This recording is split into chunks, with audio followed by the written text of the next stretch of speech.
गिलानी से भजन किया। क्या भगवान ने ध्रुव जी की गिलानी को देखा? नहीं। भगवान किसी की अच्छाई बुराई को नहीं देखते भजन के अंदर, भगवान केवल भजन को देखते हैं। तो इस प्रकार से भगवान ने कहा कि तुमने किस लिए तप किया कि मैं राजा बनूं। तो विष्णु पुराण के अनुसार ध्रुव जी की कथा आती है पहले अंश में। ध्रुव जी महाराज जी पिछले जन्म में ब्राह्मण थे और ध्रुव जी महाराज जी की मित्रता एक राजकुमार से हो गई। राजकुमार के ठाठ देखकर ध्रुव जी ने ये इच्छा की कि काश मैं भी राजा होता। तो इसी प्रकार से ध्रुव जी महाराज जी अगले जन्म में, यानी कि इस जन्म में जहाँ यहाँ भगवान को आशीर्वाद देने आए, अब क्षत्रिय हैं। हम अपने पाप पुण्य से कभी छुटकारा नहीं पा सकते, हमें अपना पाप और पुण्य भोगना पड़ता है, कोई इससे बच नहीं सकता। अब जैसे कि नीचे से ऊपर जाना अच्छा बताया, पर ऊपर से नीचे आना अच्छा नहीं बताया। तो ध्रुव जी महाराज जी कौन है? पिछले जन्म में ब्राह्मण थे, पर अब क्या बन गए? क्षत्रिय, मतलब ऊपर से नीचे आ गए। लेकिन पिछले जन्म का भजन भी जाया हुआ कि पिछले जन्म में जो भजन किया उसके फलस्वरूप 5 साल की उम्र में ध्रुव जी तप कर रहे हैं। इसी तरह से हम अगर धर्म की बारीकी में जाएं, जैसा हमारे ग्रंथों ने कहा, अब जैसे कि एक मिसाल है कि कोई शूद्र है जाति का और शूद्र होने के बावजूद भी वो भजन कर रहा है, इसका मतलब पिछले जन्म का पाप भी और पिछले जन्म का पुण्य भी है।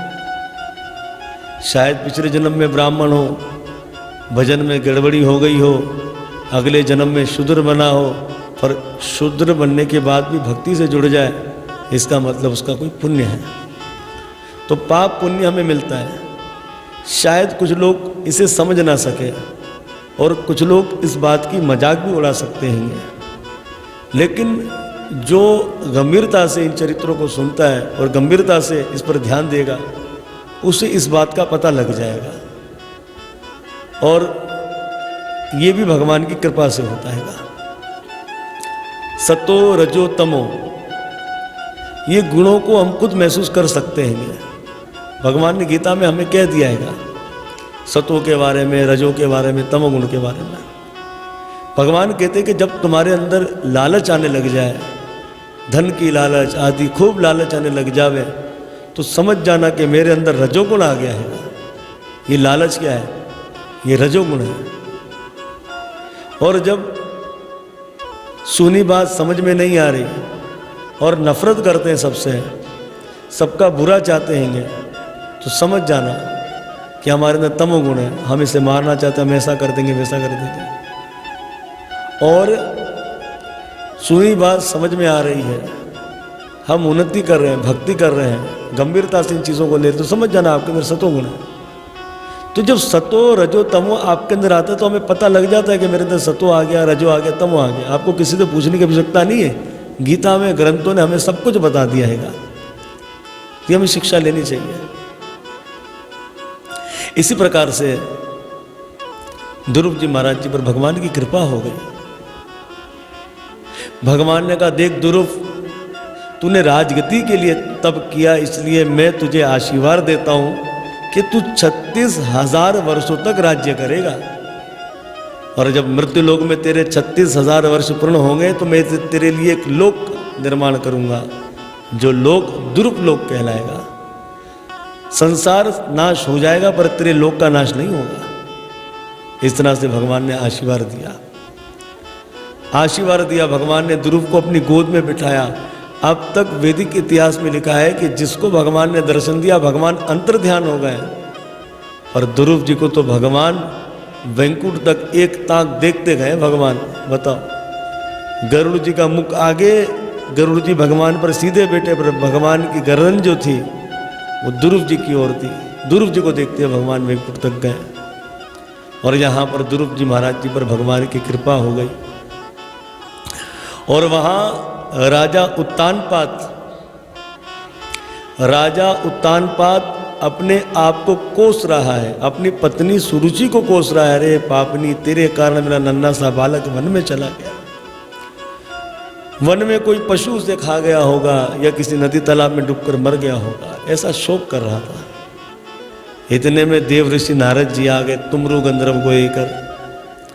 उत्तानपाद ने देव ऋषि नारद जी के चरणों में नमन किया और कहा कि भगवान, इस शोक की घड़ी में आपका दर्शन, ना जाने मेरा नन्हा सा बालक कहाँ चला गया। देव ऋषि नारद जी मुस्कुराए। देव ऋषि नारद जी ने कहा, राजन, तेरे बेटे ने तो वो पद प्राप्त किया कि तेरे परिवार में किसी ने पद प्राप्त नहीं किया होगा। उसे तो भगवान प्राप्त हो गए, जा उसे लेने चले जा। इस तरह से देव ऋषि नारद जी आशीर्वाद देकर चले गए। और अब राजा उत्तानपाद सैनिक, घोड़े, रथ गाते बजाते, शंख बजाते धूमधाम से ध्रुव जी को लेने के लिए जा रहे हैं। ध्रुव महाराज जी जब तप करने गए थे तब तो उन्हें कोई छोड़ने नहीं गए थे, केवल एक ही महापुरुष मिले थे, वो देव ऋषि नारद जी। पर आज ध्रुव जी को ठाठ से लोग लेने के लिए जा रहे हैं सब, जहाँ तक उनके पिता भी जा रहे हैं। ऐसा क्यों? तो गोस्वामी जी कहते हैं, तुलसीदास जी, जहाँ पर कृपा राम की होई, ता पर कृपा करे सब कोई। जिन पर भगवान की कृपा हो जाए राम जी की, तो सब लोग कृपा करने लग जाते हैं। ये ज्ञान, ये धन, ये नाम किसकी कृपा से मिलता है? भगवान की कृपा से मिलता है। कुछ लोग अच्छी कंपनी में काम करते हैं, उस कंपनी के द्वारा उन्हें मेडिकल, एजुकेशन, घर, किराया, भाड़ा, ये सब कुछ मिलता है। और वो काम करने वाला घमंडी बोले कि ये सब मेरे बल पर मिल रहा है, तो ज़रा नौकरी छोड़कर देखो, फिर पता लगेगा। इस तरह हमें भी ये नाम, ज्ञान आदि, ये इज्जत जगन्नाथ भगवान की कृपा से मिलती है। और कोई कहे नहीं हम ज्ञानी हैं, हमारे बल पर, हमारी वाणी के द्वारा लोग सब खींचे जा रहे हैं हमारे पास, तो जरा राम जी को छोड़कर देखो, जरा चरसी मवाली बन जाओ, लुटेरे बन जाओ, कौन तुम्हें इज्जत देता है, जरा देखो तो सही। इसलिए जहाँ पर राम जी की कृपा होती है ना, तब सब लोग कृपा करने लग जाते हैं। तो हमें शिक्षा लेनी चाहिए। तो यहाँ पर ध्रुव जी महाराज जी पर किसकी कृपा हो गई? जगन्नाथ भगवान की कृपा हो गई। और जब भगवान की कृपा हुई तो सब लोग कृपा दिखा रहे हैं, हाथी घोड़े रथ स्वागत के ही आ रहे हैं। ध्रुव जी महाराज जी को रथ पर बिठाया, खूब धूमधाम से उन्हें राज्य में लेकर आए। इसी प्रकार से आगे चलकर उत्तानपाद जी का मन राजकाज में लगता नहीं था। उत्तानपाद भजन करने के लिए वन में चले गए। और अब राज किसको मिला? ध्रुव जी महाराज जी को। ध्रुव जी महाराज जी के दो विवाह हुए। प्रजापति शिशु कुमार की कन्या ब्रह्मी से पहला विवाह हुआ और दूसरा वायुपुत्र इला के संग हुआ। ब्रह्मी के पुत्र हुए कल्प, वत्सर। इसी प्रकार से इला के एक पुत्र हुए उत्काल और एक कन्या रत्ना। अब हुआ ये कि ध्रुव जी के जो भाई थे छोटे उतंग, शिकार खेलने गए, हिमालय चले गए और एक यक्ष ने उतंग को मार दिया। और उतंग की माँ अपने पुत्र को खोजते खोजते जब सुरुचि गई तो वो भी हिमालय में मर गई। अब जब बात ध्रुव जी को पता लगी तो ध्रुव जी महाराज जी ने अपना रथ निकाला, अस्त्र शस्त्र रखे, हिमालय गए और ध्रुव जी महाराज जी का युद्ध यक्षों से हुआ। सैकड़ों यक्षों को ध्रुव जी ने मार दिया। उस समय ब्रह्मा जी स्वयंभू मनु आए और सुंदर ज्ञान का उपदेश दिया कि तुम एक वैष्णव राजा हो, तुम्हें ऐसा नहीं करना चाहिए। एक यक्ष ने तुम्हारे भाई को मारा, तुमने बदले में सैकड़ों यक्षों को मार दिया। तो उस समय अपने पूज्य पिता पितामह की बात को सुनकर ध्रुव जी महाराज जी ने उस युद्ध को बंद कर दिया। और फिर कुबेर जी का भी ध्रुव जी को आशीर्वाद प्राप्त हुआ। ध्रुव जी का मन राजकाज में लगता नहीं था। ध्रुव जी वन में चले गए। और जब ध्रुव जी वन में गए तो वहाँ संतों का संग करते थे, भगवान की कथा प्रसंग को श्रवण करते थे, भक्ति में मस्त रहते थे। ध्रुव जी महाराज जी के 36,000 साल पूर्ण हुए। उस समय भगवान के धाम से विमान आया। भगवान के पार्षद नंद सुनंद ने कहा कि ध्रुव, ये भगवान जगन्नाथ ने तुम्हारे लिए विमान भेजा है, इसलिए तुम्हारा राज्य यहाँ पूरा हो गया, इसलिए तुम इस विमान पर बैठो और हमारे संग चलो। तुम्हारे लिए एक सुंदर लोक का निर्माण किया है, ध्रुव लोक। तो ध्रुव जी ने कहा कि मैंने अब तक अपना नित्य कर्म नहीं किया, तो मैं अपना नित्य कर्म कर लूँ, उसके बाद मैं आपके संग चलूँगा। तो मानो ध्रुव जी का ये भाव है कि आप तो सुबह सुबह आ गए, अब तक तो मैंने अपना कोई कार्य किया नहीं। अब जैसे कि हमारा नित्य कर्म होता है, सुबह मंगला पूजन करना, भगवान को भोग लगाना, फिर दोपहर में भगवान को भोग लगाना, फिर इस प्रकार से संध्या में भगवान का पूजन कर कर भोग लगाना, फिर भगवान को विश्राम कराना, ये हमारा नित्य कर्म होता है। तो मानो ध्रुव जी ये कहना चाहते हैं तो आप तो सवेरे सवेरे आ गए, हमारा नित्य कर्म तो हुआ नहीं, इसलिए आप रुके, मैं अपना नित्य कर्म तो कर लूँ आज का। बताइए, मानो सुबह से रात्रि तक वो विमान खड़ा है, भगवान के भक्त विमान पर बैठे कुछ कह नहीं पा रहे, क्योंकि अब भक्त ने कह दिया हैगा रुको, तो कैसे जा सकते थे, आई इन्हीं के कार्य के लिए थे। ध्रुव जी महाराज जी ने अपना नित्य कर्म कर लिया। ध्रुव जी महाराज जी विमान पर बैठने लगे तो मृत्यु देवता आ गए। मृत्यु देव ने कहा ध्रुव थोड़ा हमारी ओर भी तो देखें। ध्रुव जी ने कहा आप कौन? बोले हम मृत्यु देव, हमें अपनाओ और इस विमान पर चढ़ जाओ। ध्रुव जी ने मृत्यु देव से कहा बैठो। अब हम ऐसा कह सकते हैं मृत्यु को कि इंतजार करो, हमें थोड़ा कार्य करना है? नहीं, मृत्यु तुरंत लेकर चली जाती है, काल से कोई बच नहीं सकता। तो हुआ ये कि ध्रुव जी महाराज जो थे उसने मृत्यु को कहा बैठ जाओ।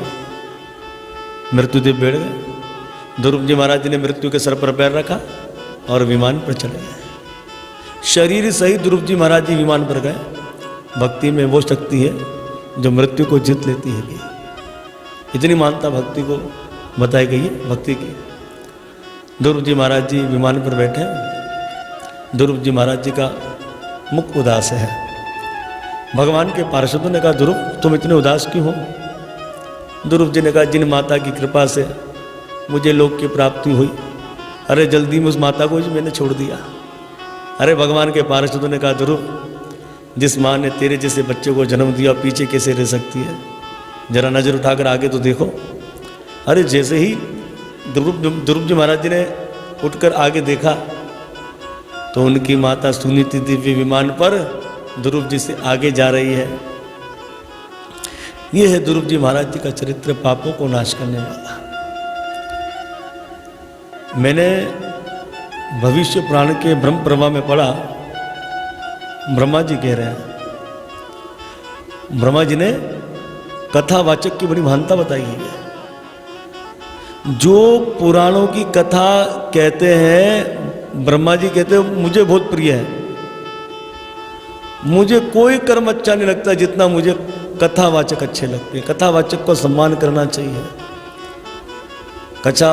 कथावाचक की इज्जत करनी चाहिए। ब्रह्मा जी बता रहेंगे सम्मान करना चाहिए, भोजन कराना चाहिए। कथावाचक की बड़ी महानता बताई गई है कि भविष्य पुराण के अंदर ध्यानी ज्ञानी तो बहुत हो जाते हैं, पर कथावाचक जो है ना वो अरबों खरबों में एक आता है। तो बड़ी महानता भविष्य पुराण में लिखी है, क्योंकि कथावाचक में कला होती है और जो कला उसे परंपरा से गुरुजन के द्वारा, भगवान के द्वारा प्राप्त होती है। और कथा के विषय में तो गोपियों ने भी तो कहा कि तव कथामृतम तत्व जीवनम श्रवण मंगलम कल्पशापहम। कथामृत क्या है? वो सोई भी भक्ति को जागृत कर देता है। तो यहाँ पर जो मैत्री जी कहते हैं कि ध्रुव जी का जो चरित्र है, ये कथा पापों को नाश करने वाली है। बताओ, जब ये भगवान की कथा पापों को नाश करने वाली, कथा कहने वाले को कितना पुण्य मिलेगा और सुनने वाले को कितना पुण्य मिलेगा। इसलिए कथावाचक की इज्जत करो, व्यास गति की इज्जत करो। राज्य चलता किससे है? राजगति और व्यास गति, ये दो गति होती तब राज्य चलता है। व्यास गति नहीं है, राज्य गति है, तो कभी राज्य नहीं चल सकता, अधर्म होगा। इसलिए राजगति व्यास गति दोनों को मान्यता दी गई हैगी, लेकिन व्यास गति को ज़्यादा मान्यता दी गई हैगी। दशरथ जी महाराज जी जो भी कार्य करते थे